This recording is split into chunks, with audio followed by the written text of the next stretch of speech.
Billy back here with Broship of the Nerds. And what I'm here to talk about today is Magic the Gathering. And I have been playing a lot of Arena, but before I get into those details, I have an important announcement to make. I have pre ordered a 30-pack set box for Strixhaven. That, that I will open those packs right here on this channel for you guys. So I want to talk about Magic the Gathering Arena. It's a wonderful app. I play Magic off and on. I had taken a break from the game for a long while. I started up Arena, would have been last month. The first month I went through bronze, silver, gold, and I made it to platinum.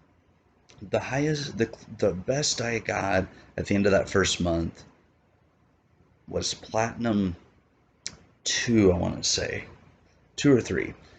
Well, the second month or this month, the rank reset hit, and it threw me back into silver. I want to say two.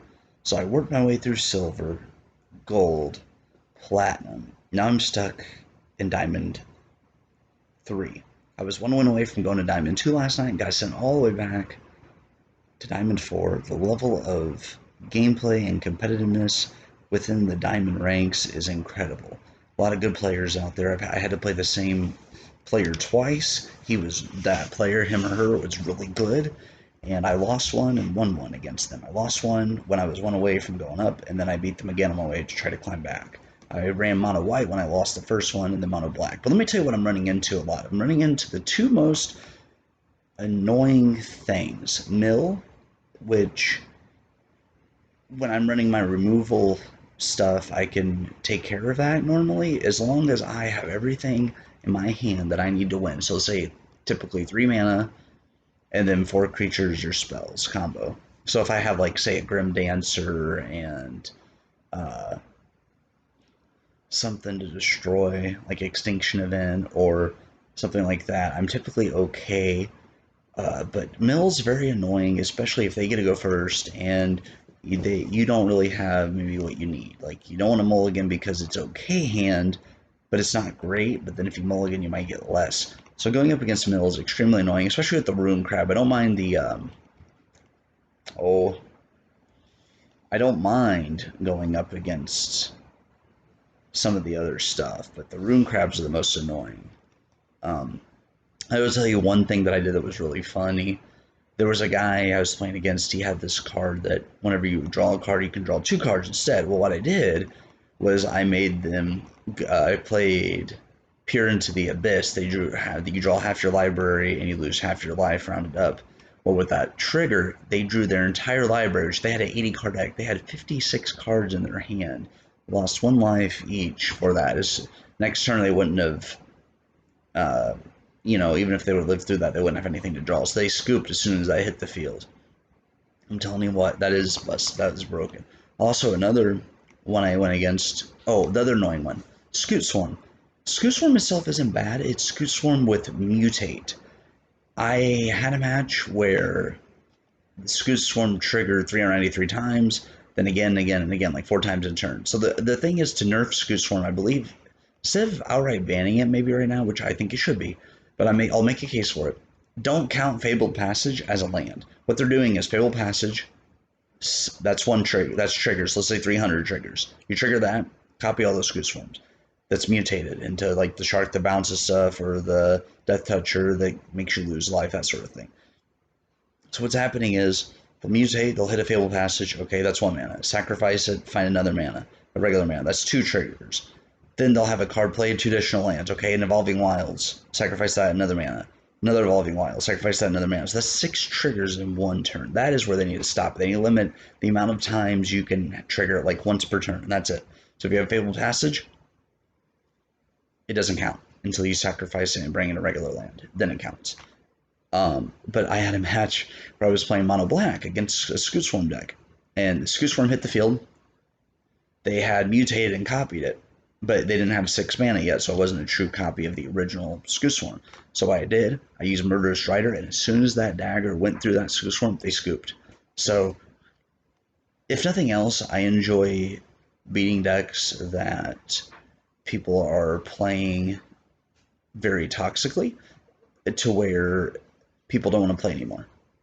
So that is what I've been doing. I'm playing a lot of MTG Arena. I'm in Diamond 3 right now, trying to grind through to Mythic, but it is very, very difficult, and I'm going to have to experiment more with some decks. But it's all learning. Magic, there's always something to learn, and here, future episodes, I will be showing you.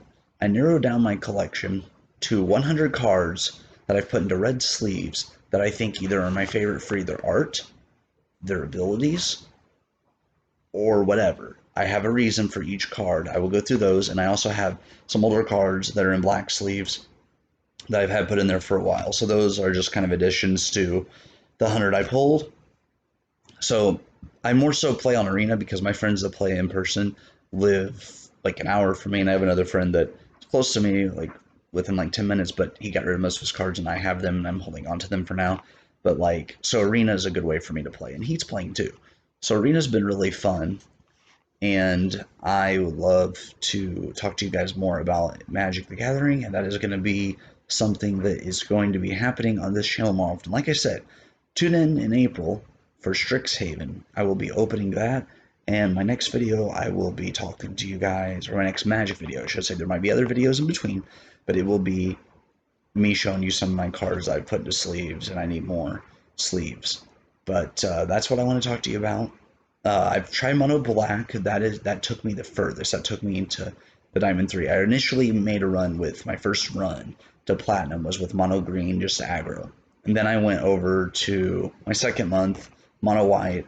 That took me, or no, I did Green Black, which took me to Diamond, I want to say. But then I couldn't get further, so I went Mono White. That took me all the way to Diamond 3, nearly to Diamond 2, and I just kept getting beaten back and forth. I'd win 3, get 1 away from ranking up to Diamond 2, lose 2. Win 1, be 1 away, lose 2 or 3. And then vice versa. And everybody will break through that Diamond 2. I've been trying Mono Black. I built a new Mono Green deck that had a shot, I thought, but I just couldn't quite break through to Diamond 2. Like I said, the great players, the number of them is just crazy. But I'm excited for Strixhaven. I want to see what the different mechanics are going to be for each school, how they differ, that sort of thing. We've seen a little bit with spoilers, but I think Strixhaven's going to be a very solid set.